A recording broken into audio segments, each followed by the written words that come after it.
today is the Y20 Indonesia 2022 Summit, held in a 7-day series of events that will give Y20 delegates chances to convene in person to formulate policy recommendations to G20 leaders. Delegates will also be given a brief experience of Indonesia, especially the two host cities, Jakarta and Bandung, through several events with the government and also other stakeholders. And yes, to know more about this, we have our very own reporter, Shara Mediana, and video journalist, Reza Anindita.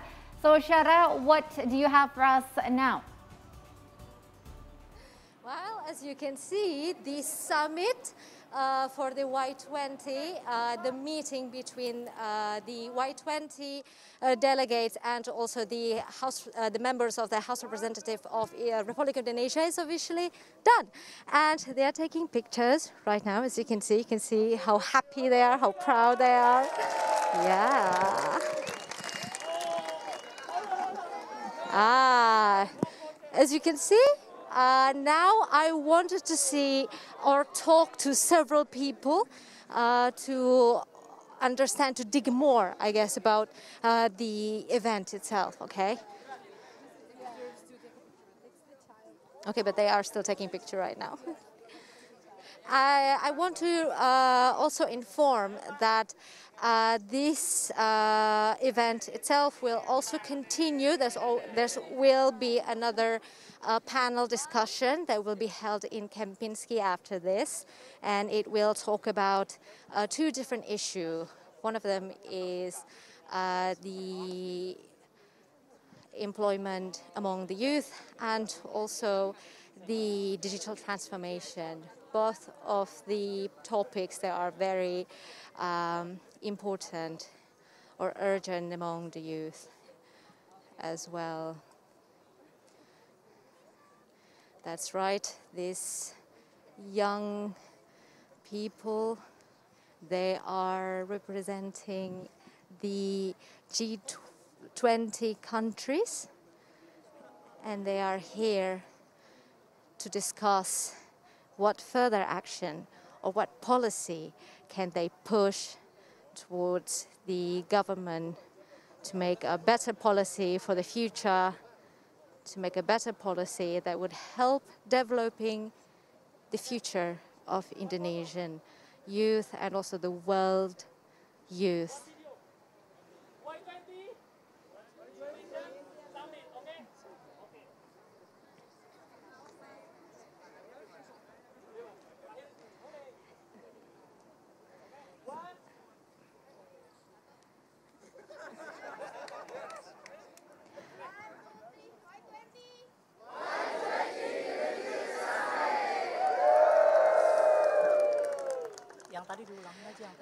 All right, that's the communique for today. And now I'm going to talk to the co-chair of the Y20 himself, Mr. Michael Victor Sianipar, and also Madame Mariel, the representative, the delegates from America in diversity and inclusivity. Well, first of all, congratulations for the event. It was a success. And okay, so my first question would be, so what do you think of this year Y20? What makes it different from the other summit you usually have? Yeah, so as you can see, it's so exciting for all of us here to be in this building in the parliament. And this is also the first time after the pandemic that we are gathering again. And we have delegates from all over the world, not only from G20 countries, but also from observer countries, from neighboring countries. And we just concluded our opening ceremony. We will be heading to the dinner tonight, hosted by the governor of Jakarta. What's unique about this year's G20 is because we are bringing the theme of diversity. This is the first time that the issue, the area of diversity, is being discussed as a standalone issue.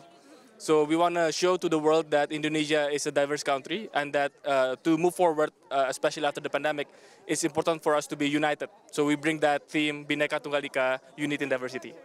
How nice is that? Because up here I am also with the delegates that main focus is talking about diversity and inclusivity. So what do you think about that?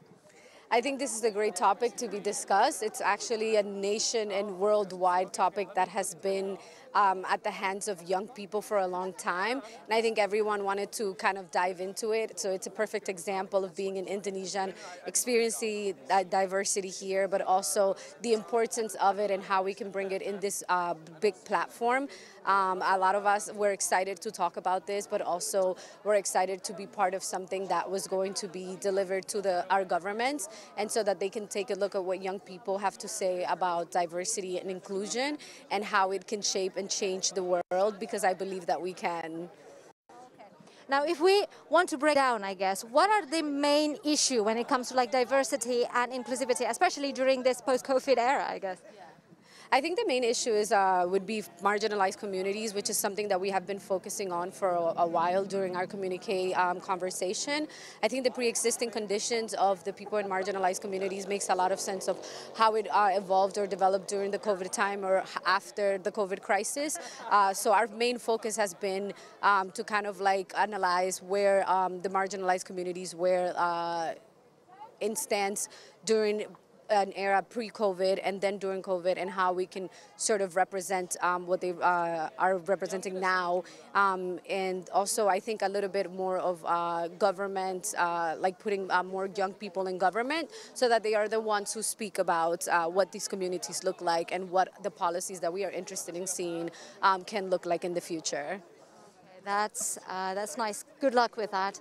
And of course, you as the co-chair yourself, what other issue that you think would be urgently need to take action, I guess, at least for the government? I think with what is going on in the world today, there are so many pressing issues.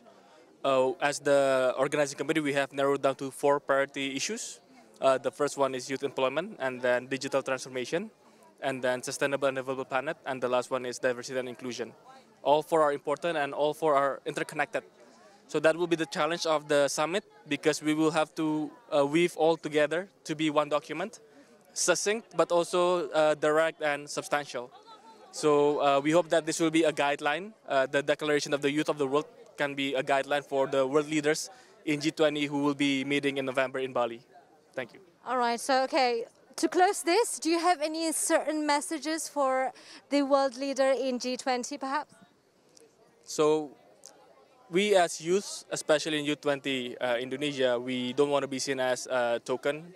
We do have ideas, we have concern, we are sincere about our concerns, and we have been trying to voice it out. We are trying to find forums and also medium for us to express these ideas and the urgency of now.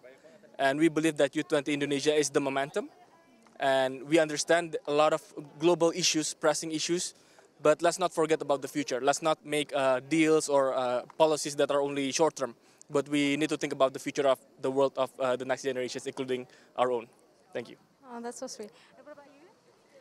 Just this, diversity and inclusion is in every single priority area of the Y20, and I think that more than just fitting in demographics, I think policymaking in diversity and inclusion is representing us. Okay, well, thank you so much. Thank you so much. Thank you. That is very inspiring. Well, there you go. And as I'm going to quote Sukarno, the president of Indonesia, the first president of Indonesia, Sukarno, once said that, gave me 100 men, I'll move a mountain, but gave me 10 young people or youth, I can build a country. Back to you guys. Ashara, thank you so much for the reports.